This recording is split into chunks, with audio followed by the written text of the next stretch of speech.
I'm here today with Paul Ostergaard, CEO of Norwood Systems. Paul, thanks for your time. Good afternoon, David. Really good to be here with you today. Can you tell us a little bit about the history of Norwood Systems? Yes, Norwood was set up in 2011. We decided to go out and build a fundamentally better version of voice over IP, recognising that current versions of voice over IP are much less reliable than, say, cellular phone calls or fixed line telephony calls. They're unreliable mainly because they're running over something called the internet, and there's other data packets and things that are flying through the internet that sometimes stop your voice packets arriving on a timely basis. So we recognised that and built a platform that tries to avoid, where possible, the internet by building points of interconnection to the normal phone network all around the world. And the unique part of what we do is really that massive federated network where we have lots and lots of partners that are allowing you to make a call on our platform and connect directly into the phone network regardless of where you are. So you could be roaming in Paris and we'll jam you straight back into the French phone network straight away. And because of that, you just get a materially more reliable, statistically more reliable quality of call. And we see that for all the users that are using the platform on a worldwide basis. We launched this solution after working on it for about 3.5 years in a corporate firm last year. That's had some take-up. We'd like it to be quicker. But then we launched the consumer version at the end of July this year. And that's just taken off. We've achieved a large number of downloads, charging towards 1 million downloads shortly. We'll be able to announce that. And on top of that, the users are sort of using the app and buying airtime and spending money. So we're also seeing very nice revenue starting to trickle in from this platform. And you recently listed the company on the Australian Stock Exchange through an RTO. Yes. Can you explain a little bit about that and how successful that's been for you? Yes, so look, we were initially, I personally initially funded the business for the first year and a half of the business, and then we had a bunch of seed investors that came in, high net worth that had done well from the mining boom in Western Australia, including John Poynton and Michael Photios, to name a few. And we then started looking around for how to scale the business, and it became apparent to us we needed to sort of raise more than seed investment could do, so we looked at various options. John Poynton's company Azure came to us and proposed either an IPO or an RTO, and we decided, for better or worse, to go down the RTO path. It seemed at the beginning to be the easier path, but then the ASX changed the rules slightly and made it pretty much as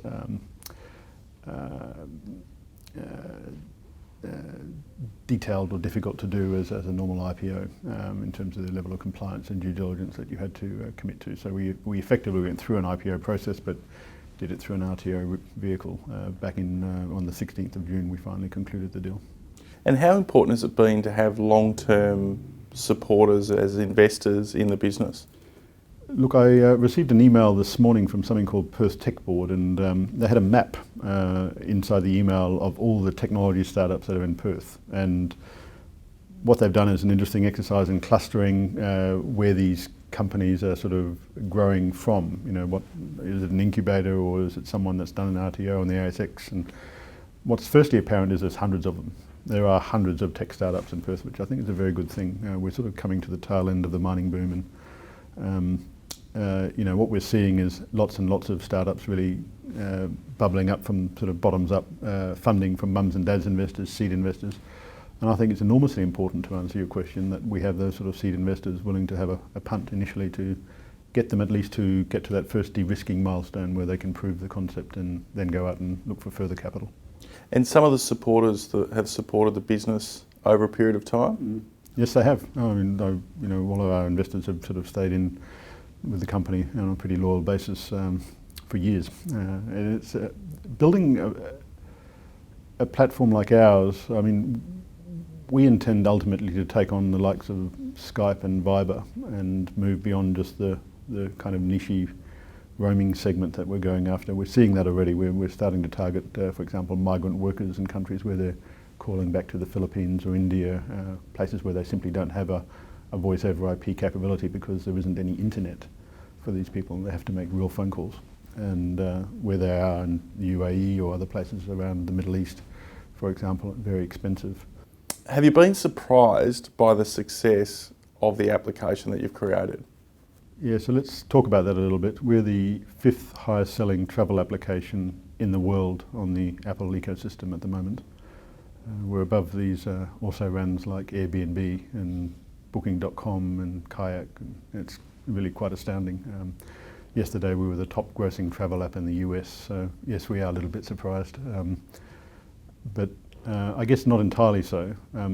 What's really interesting, and I've spoken about this when we've won awards previously, they invite me up to talk for 5 minutes and then they kick me off because I start talking for too much. But what's interesting is that the walls have come down for Australian and in particular Western Australian technology companies in terms of accessing global markets. There are now these very significant global digital distribution platforms like Facebook and Twitter that you can go and reach your customers on very cost effectively. There used to be an adage, and you probably from PR would appreciate this, that 50% of all your marketing's wasted, you just don't know which half. Well, that's just not true anymore. You know exactly which bits of your marketing are working and which don't, so you can rapidly iterate around and tune the value proposition and the offer to the client very, very quickly. And you can do it from Netherlands or from West Perth and target a global audience. And I think that has, especially for digital products, become an amazing enabler for people with good ideas here that can play in that digital space. And in terms of the Perth tech scene, if you like, or the innovation scene, there seems to be a real awakening, if you like, around what's possible, not just in a regional specific sense, but on a global scale now. I think so, and I think these global platforms, in terms of allowing you access to customers all around the world, the penny's starting to drop for people that this is a really almost like a gold rush. It's a fantastic opportunity to go out there if you have a good idea. It's often been the case in the past that maybe the best idea didn't win because it just didn't get the same global reach as some other slightly less good idea like VHS versus Betamax. I noticed Sony just finally killed off Betamax. So it shows even the also-ran can live for a long time. But I think that's being shared around, that insight is being shared around broadly in the Perth tech community. We have a number of get-togethers. There's an organisation called eGroup I'm speaking at in a few weeks' time in early December. And we're all basically after the same thing, trying to see our ideas become successful on a world stage. And what's nice about the Perth tech community, at least, is there seems to be quite proactive sharing of these ideas of, what models work, how can you get to market more easily, how can you reduce your cost of acquisition, what other analytics tools or add-ons can you use that maybe automate some of your marketing or allow you to arrive at a better segmentation of your customer base. We're all on a learning ramp at the moment. It's kind of interesting. I think we're still at the very early stages of this. Of course, this is happening in every country around the world, so still isn't that easy to become 5th in the world at something. And is there always this belief, and maybe it's an external view, that whether it's tech, fintech, their overnight successes and their instant, and it's hard to understand the amount of work that's actually gone into building the business and the learnings and the opportunities and the failures that need to occur to actually get to success? Yes, I mean, one risk you have when you grow a business and it's growing very rapidly is that your infrastructure simply can't handle the increase in load and you start delivering a poorer quality user experience, or maybe your support infrastructure isn't up to scratch and people aren't getting the support they need in using your product. So you have to think about that and start planning at an early stage on how you build those capabilities. They're not always capabilities that you actually need to have in-house. You can outsource some of these things, but you absolutely need to do the planning and the preparation work for it. In our case, we spent 3.5 years building a software platform that has something like 750,000 lines of code in it. And it takes the very best of the learnings from the cellular networks in terms of how you roam onto another cellular network and applies that to fixed networks. And it's highly complicated. It took us years to make it work. But the result is now that we have a platform that we can very easily add other service providers. And so we've got a small team that are doing nothing but just adding hundreds of new service providers over the next year to build effectively what will be the world's largest federated telco network designed here in Perth. And in terms of competitiveness in the market, how competitive is this market, and what differentiates you from those who you compete with? Communications and social networking apps are just intensely competitive, and we're kind of looking closely at how we do versus some of these other apps. We're keeping score, if you will. Other apps have had their day in the sun and are now just monetizing their install base. Their rate of downloads may be historically higher than it is now. But we're pretty gratified to see that we're outpointing people like Skype and Viber and a large number of countries around the world on a daily run rate basis. One of the reasons for that may be that we chose deliberately not to go into the communications and social networking category in the App Store, but rather focus on travel. And I love travellers. They're highly monetisable, and they tend to have high discretionary income. And also there are very few communications apps in the travel category, even though it's an obvious need for travellers to have. So we've been, I think, quite successful in our positioning in that regard, because we've managed to get up into the top ranks in the travel category in more than half of the app stores all around the world. Actually about 2/3 of them now. And about half of them we've been the top grossing app as well. So that gets noticed, from a average punter that comes in and looks at, the travel category. They might be travelling, here's an app that looks quite different from all the other travel apps, but still meets some of their needs when they're going out. And I think it's been a very helpful launch ramp for us.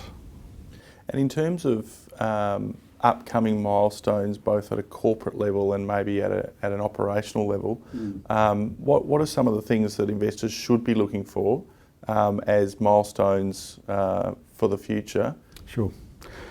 We recently announced, I think it was Thursday last week, that we had achieved 900,000 annualised revenues for this app after 3 months and 700,000 downloads. We're tracking towards the obvious targets of 1 million annualised revenues and 1 million downloads, and I'm happy to report we're sort of tracking well on our way to getting there. And as we pass over those milestones, we'll make a formal announcement about it. Beyond that, we have ambitions to scale the platform beyond just the travelling segment, and really to understand our ambitions, you need to look at how telecommunications networks are structured around the world. They're incredibly inefficiently priced in many parts of the world. So we're going beyond the original remit of just thinking of fixing the reliability of voice over IP to actually repairing the efficiency of how telco services are priced. Around 6 weeks ago, I was at a technology conference in Hampshire in the UK, and I got the chance to speak with Arvind Gupta, who's the CTO of the Indian government, and he may potentially be one of our early users of our Android client when we announce it, or we have announced it, we haven't released it yet. And he was intrigued by the fact that our technology could wreak efficiencies through the Indian telecommunications infrastructure. We have another example of major international sporting events where cellular carriers just find themselves swamped and overwhelmed with the voice traffic, but they actually have a perfectly good data network that they'd love to shift some users over to for the voice calls. And there's some interesting opportunities emerging in those areas where our technology can actually operationalise better efficiencies for these carriers and for countries even. And in terms of scalability, how scalable is the product?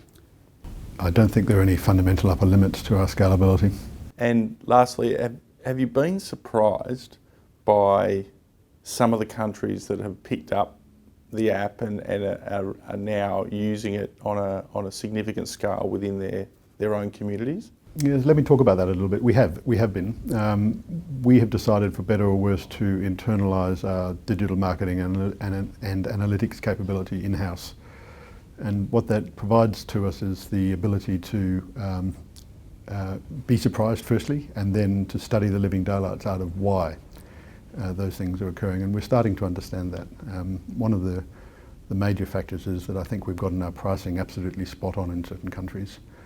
Maybe it's horribly inefficiently priced in others. And one thing we are looking seriously at is how we change that pricing.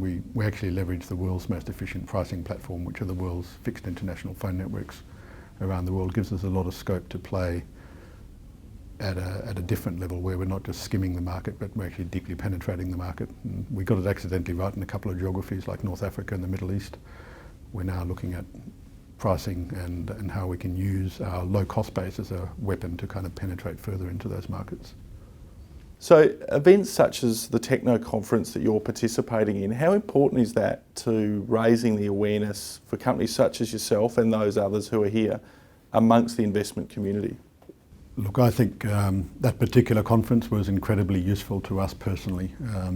We'd been sitting there with a kind of drifting share price, a pretty good story I think, and starting to get some good metrics on the board, but it really wasn't until that conference and we got out there in front of investors that you actually saw the market react and adopt a more aggressive stance versus our shares, and that's just been fabulous. Couldn't be happier. Paul, thanks for your time. Thanks very much.